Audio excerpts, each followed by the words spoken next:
Personally, I feel privileged to welcome you all for the session by Narad. I don't know how many of you know him. He is one of the people who are helping us in designing not designing, initially state of designing and now into executing the vision and mission which Auro University has laid down. And he is a mentor for us since long. It's a pleasure to have him in the campus, but before we start the session, we will have 2 minutes of concentration. The flower that many of you may know, the moss rose, was named by the mother Sri Aurobindo's compassion. Now the interesting thing about this flower is that it comes in many, many colors, is easily grown, but fades very quickly. By late afternoon it's closed already, it doesn't open till mid-morning. So Sri Aurobindo was asked, why does the flower that represents your compassion fade so quickly? And he said, my compassion does not fade with its symbol. And then he makes one of the greatest statements that has ever been made about flowers. Flowers are the moment's representation of things that are in themselves eternal.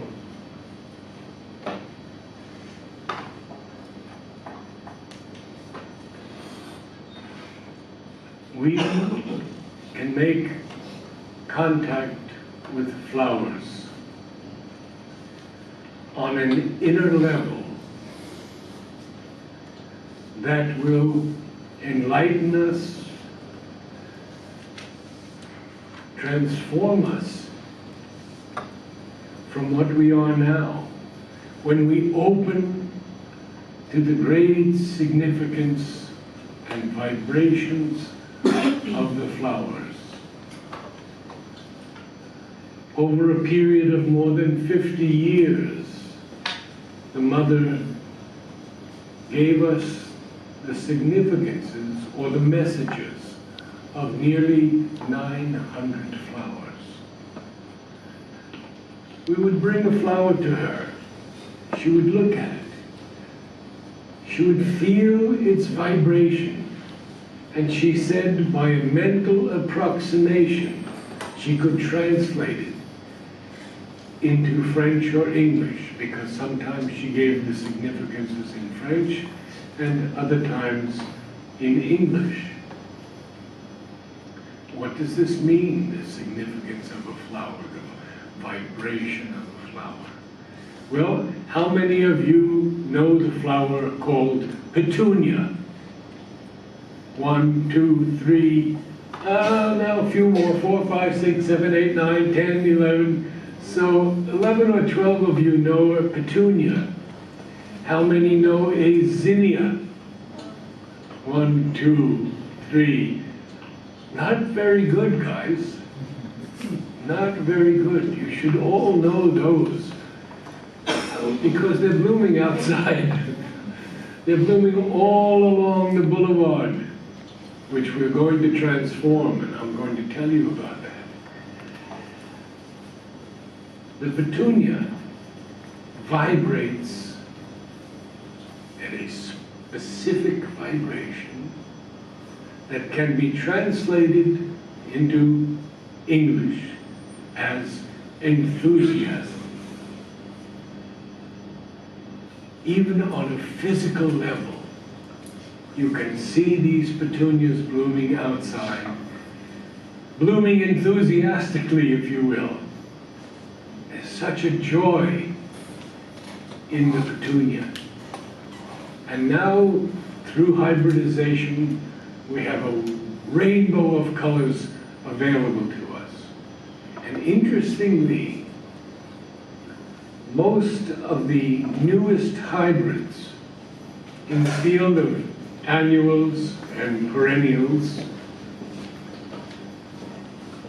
are achieved by amateur gardeners, people who love a specific flower and maybe work with it for 10 or 15 or 20 years and create a new color, a new form, single, double, larger, smaller, multiple.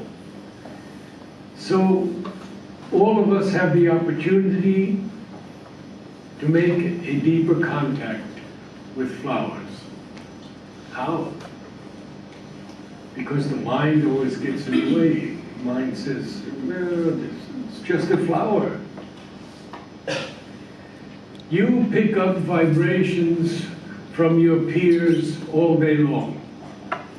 Negative, positive, happy, sad, distressed. All day long we're picking up vibrations. Why not go to a flower that vibrates with something so positive that it can uplift us? We have a flower that Dubé is planting a lot of along the boulevard. It's called a dianthus. Now, all flowers have two names. It's called binomial nomenclature. That was formulated by the father of botany, and his name was Linnaeus, Swedish botanist. So we have Petunia hybrida, telling us that it's a hybrid form. We have, as a director, indica. Now that's as a director. Indica. What does indica tell us? Anybody? What does indica tell us? Yes? From India. It's from India. What does chinensis tell us? China? China. What does africanus tell us? Africa. Okay, it's pretty simple. Now, many times the tree or something is named after a person. Also, fuchsia, the flower fuchsia, was named after a German botanist, Fuchs, F-U-C-H-S. I-A was added at the end in honor of that person. So if we delve into botanic names, we never go wrong, because common names that we know so many plants by are always erroneous. We may have a common name in Brazil that's totally different from one in India or the US, and it's the same plant. So it's good to know a little bit about botanic names. Now, we have two books that we've done over the years. 1972, that book is not with me now, and I'll send another one to the library. When we did this first major revision, we asked the mother for a name for the book. Interestingly, she said, Flowers and Their Messages. Flowers and Their Messages. That's the first book we did around 1972. This one was done in 2000. And we're working on a new one now. So to all you photographers who would like to send a photo of a flower that you like, you'll have my email address and can send it to me. And if we accept it, it'll be part of the new book, which is going to be done in a totally different way. Not by botanic name, not by significance, but by the color of the flower. And this spine will be in the form of a rainbow. You have an orange flower, you open to the orange section. And all of the flowers that the mother named that have the color orange will be included there. Red, blue, purple, yellow, white, etc. How many of you have ever sat beneath a huge tree and felt something of power or of peace, of quiet joy? Can I see a show of hands? Modest show. Oh, now we're getting someplace. This is wonderful. Most of you. The trees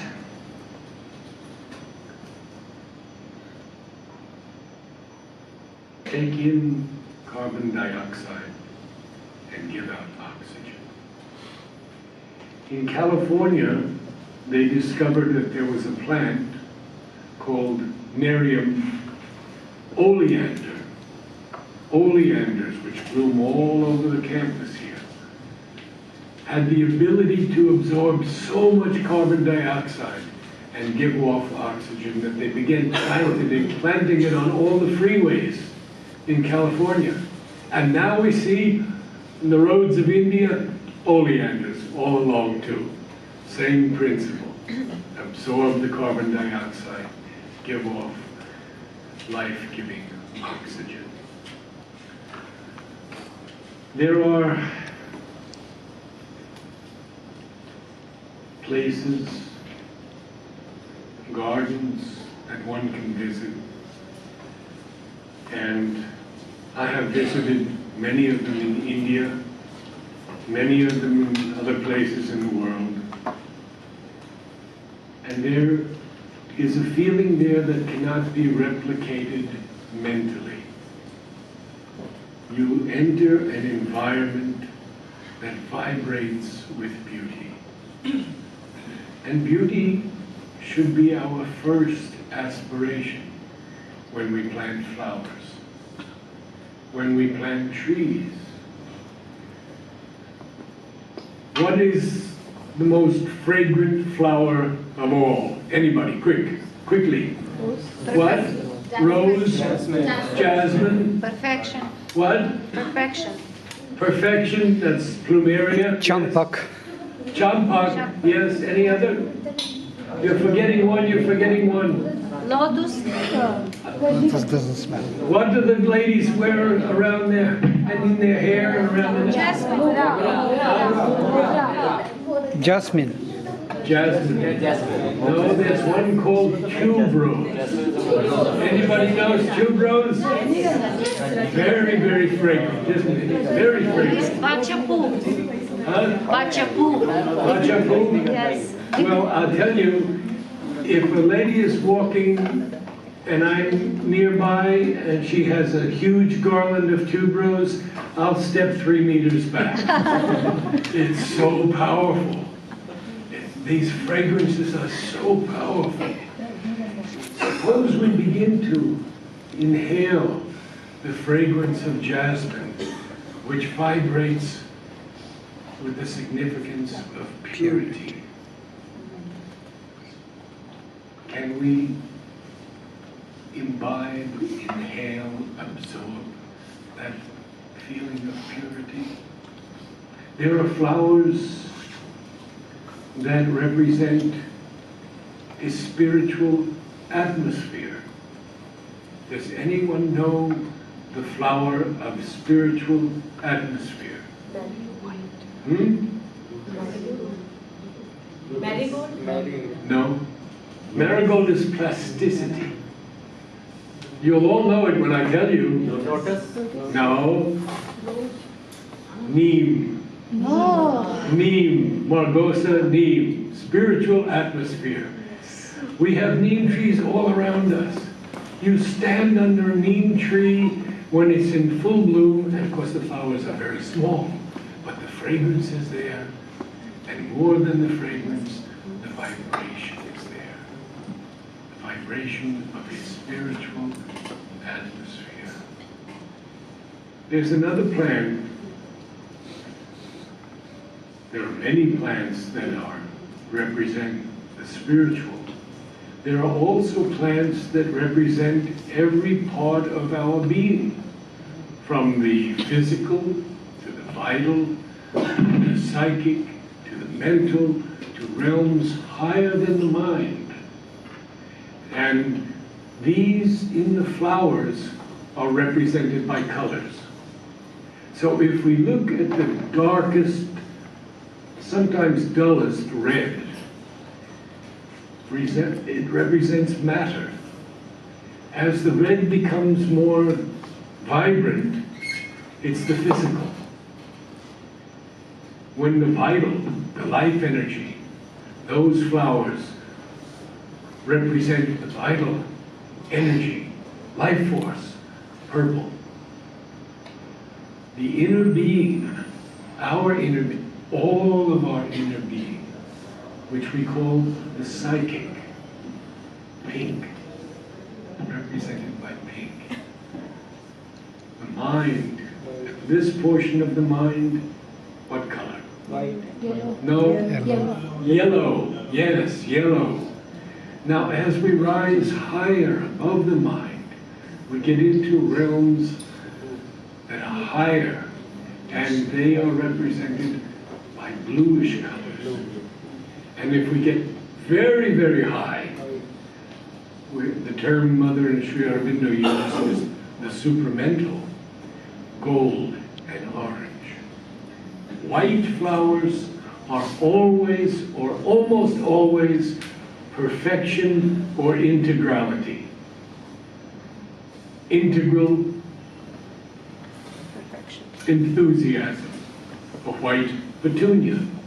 Physical enthusiasm, Red. a red petunia.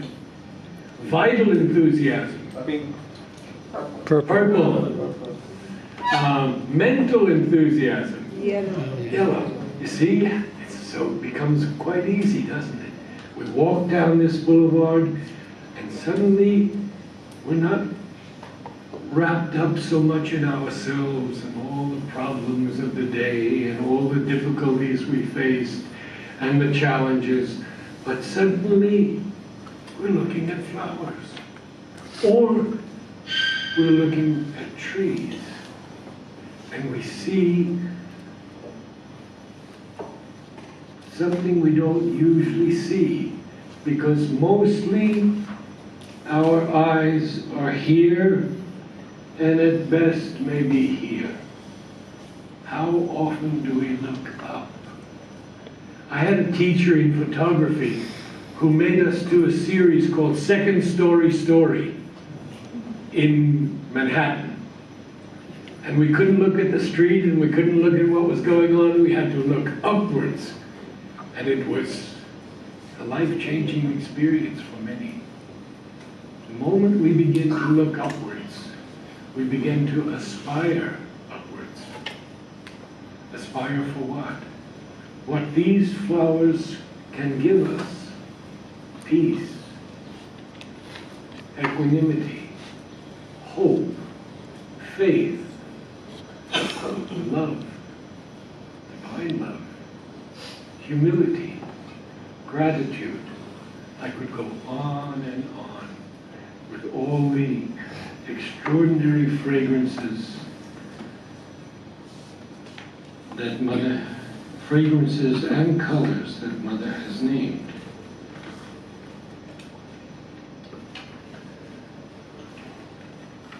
Mother, each flower has its own significance, doesn't it? Mother says, not as we understand it mentally. There is a mental projection when one gives a precise significance to a flower. A flower does not have the equivalent of a mental consciousness. It is rather like the movement of a little baby. Neither a sensation nor a feeling, but something of both.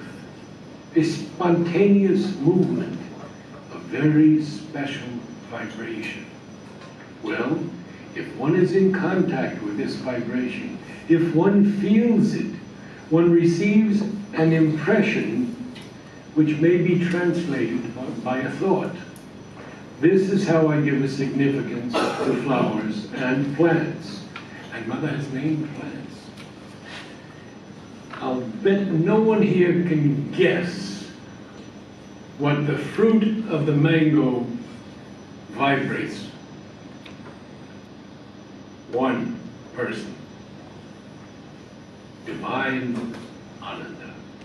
Sorry, Yes. divine knowledge. Knowledge. Divine knowledge.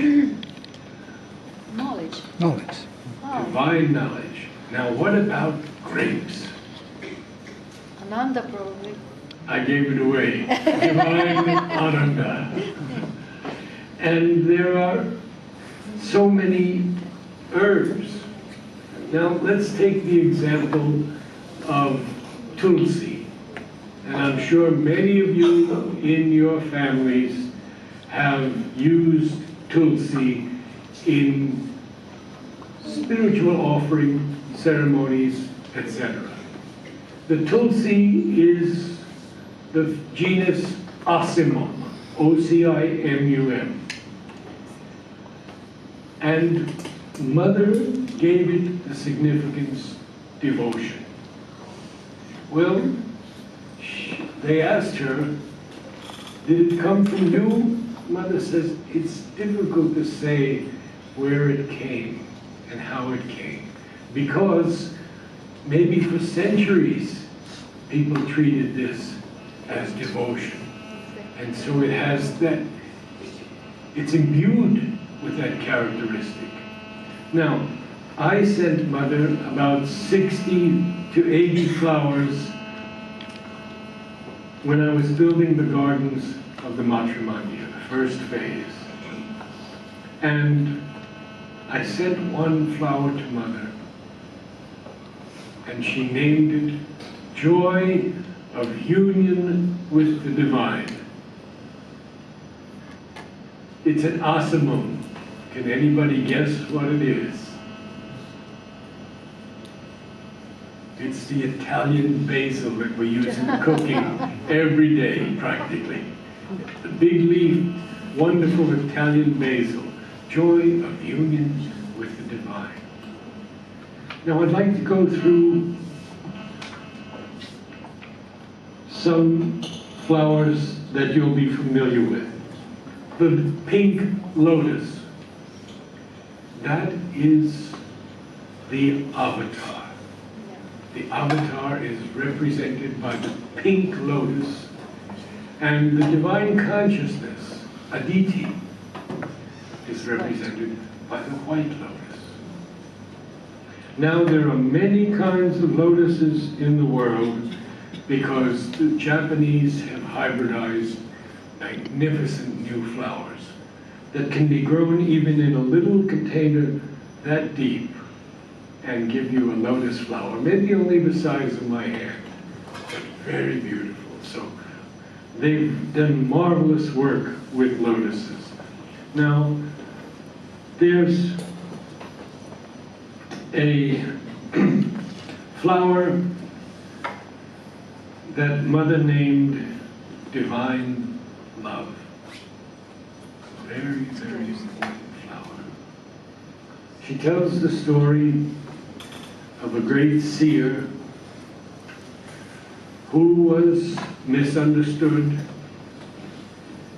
and was mortally wounded. As many of the seers who have come, it is called the Holocaust of the Supreme. They give their bodies. We have Krishna, we have Christ, we have Sri Aurobindo, we have Mother, and it goes back even further. So he was in the desert and being pursued by those who wanted to kill him. Found a small bush, and under that bush, in peace, he lay down and died. And his blood dripped into the earth. And from it, the pomegranate grew. The pomegranate flower is an orange, reddish orange. And it has actually 4 significances, which is very interesting. The orange one is divine love. The white flowered variety, which not many of us have seen, is unmanifest divine love. The fruit of the pomegranate, divine love spreading over the world. Right? Break open a pomegranate, divine love spreading over the world. And I believe the single orange is divine sacrifice. If you can begin today or tomorrow just to look at these flowers, to appreciate them.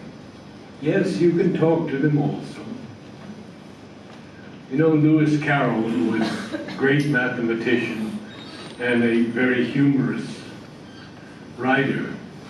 Of course, you've all read Alice, I'm pretty sure. But he's also written The Looking Glass, Through the Looking Glass, I believe it's called. Well, Alice goes down, down, down, and she's in this realm of flowers, and she sees a rose, and it's so beautiful. She says, "Oh, Rose, if you could only talk." And the rose says, "We can talk when there's anyone worth talking to."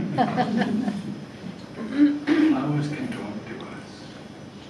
Flowers are the most extraordinary means of communication.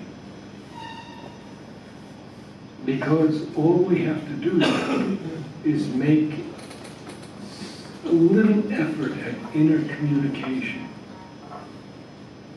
and they respond. I have worked with flowers for more years than I'll admit. And the connection I have had with flowers, with plants, with trees, through music and through meditation,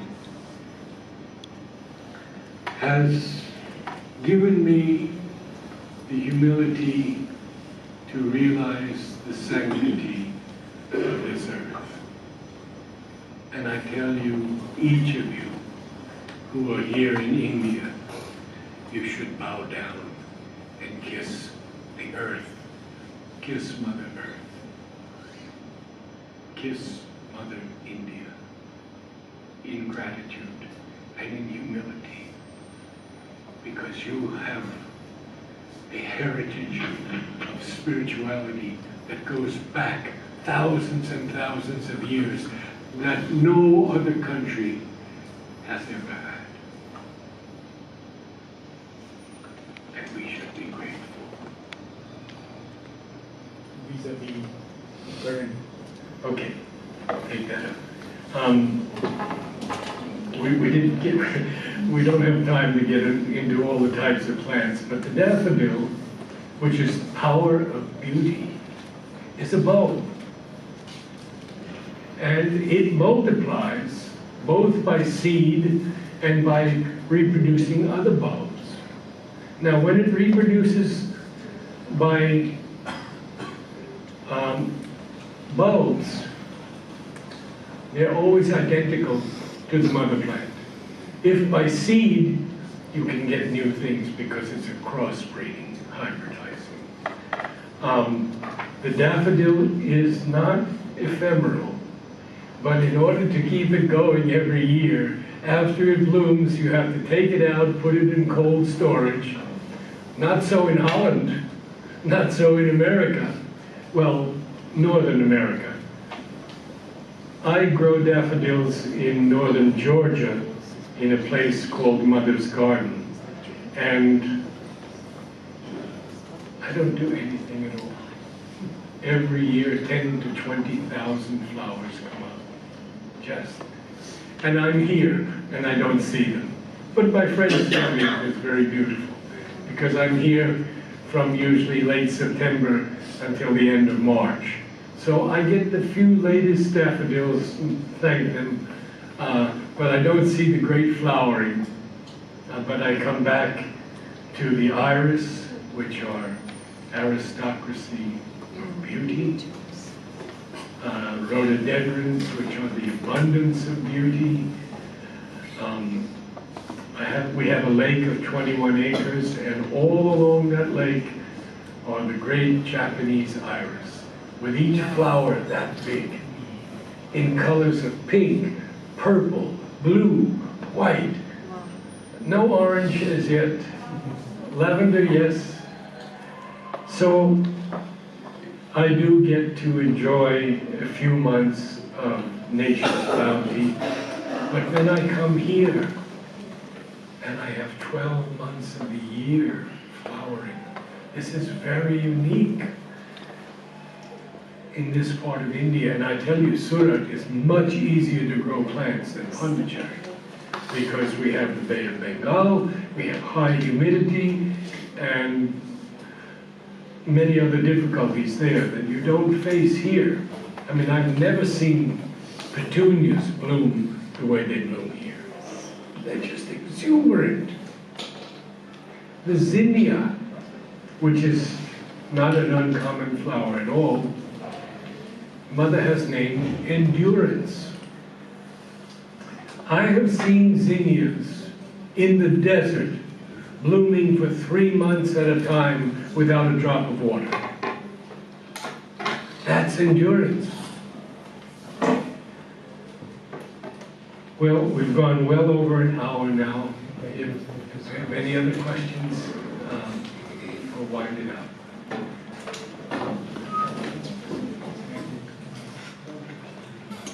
I have a question. Yes, certainly.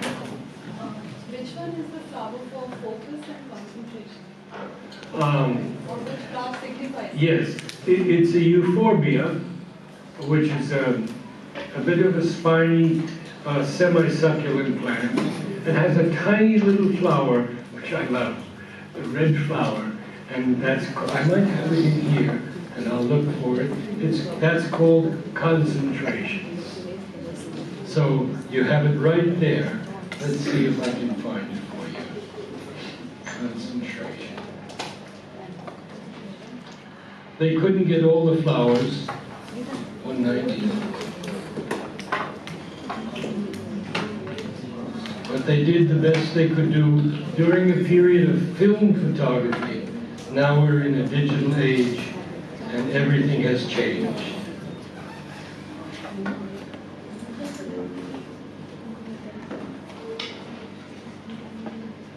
This is a little larger than it actually is, but that is the flower of concentration. Yes, it's like a, yes, exactly. Exactly, good question. Any other questions about the names of flowers that you might have? Yes. What Arjuna tree represents? What are? Arjuna tree. It planted by itself in my garden. It grew. Yes, it's spiritual ascension. Wow. Terminalia Katapa. It came by itself and grew in a few places in my garden. Yes, yes. Any others? How many of you will go out today and look at a flower?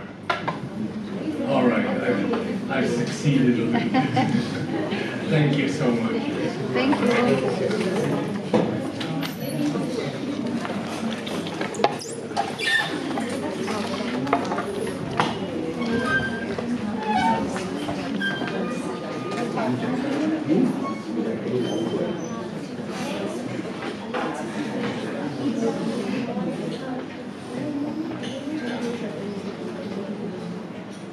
We will do an Om choir.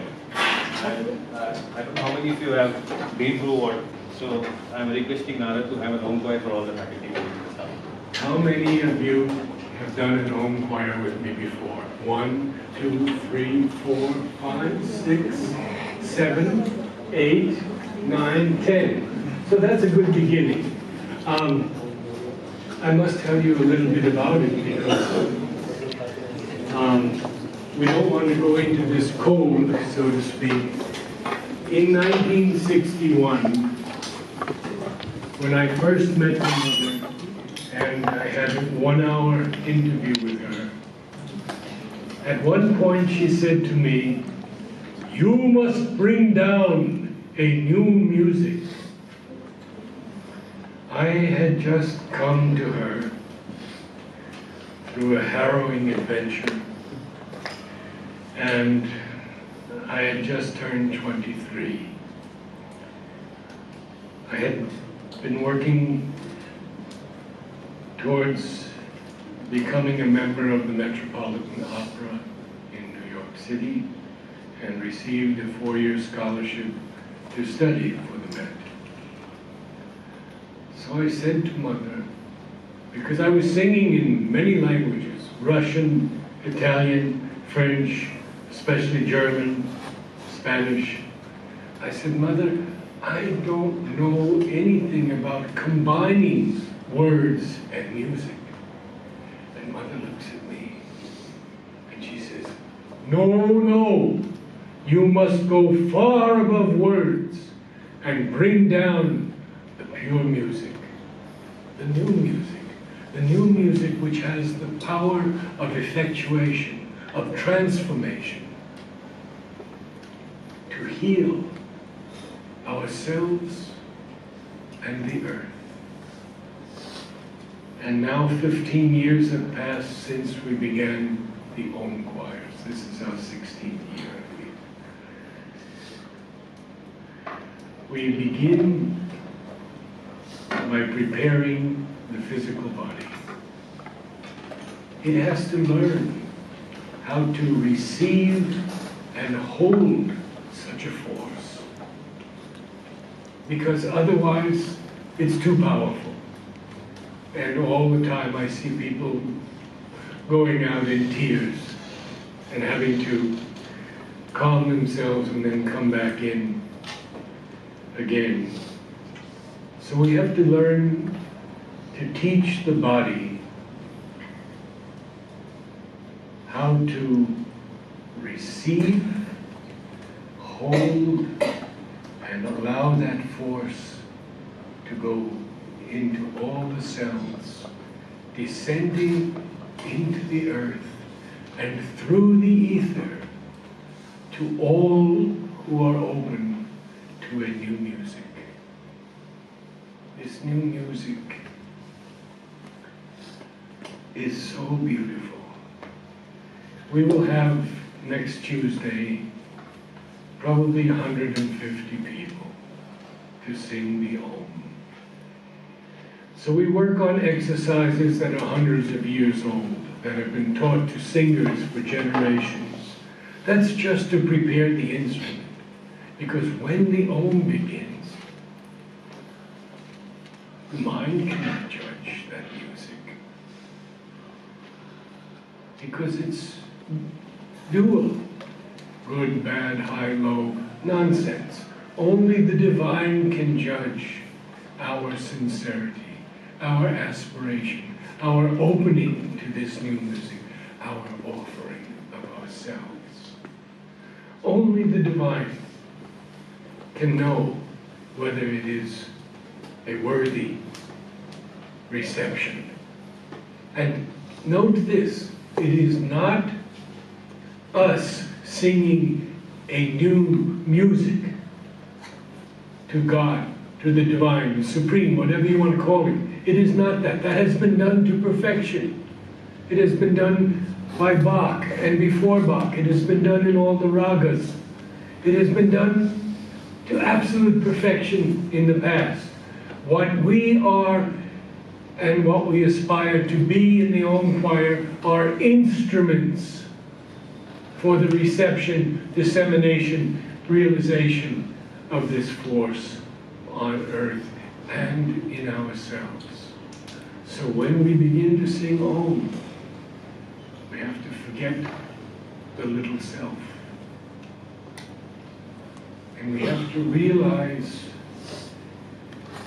the unity that we already are and too often forget.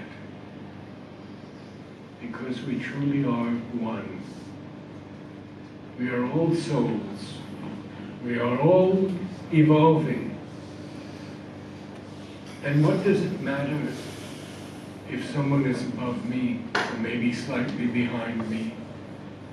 How can I have anger with anyone? How can I be upset with anyone? How can I envy anyone when we're all on the same path? So we are truly experiencing a unity that I feel is not even possible in a collective meditation, because we're still in ourselves meditating. Yet when we begin to sing the Om, There is no more individualization. We are all children of the divine. And we are all sacred. So how do we go about it?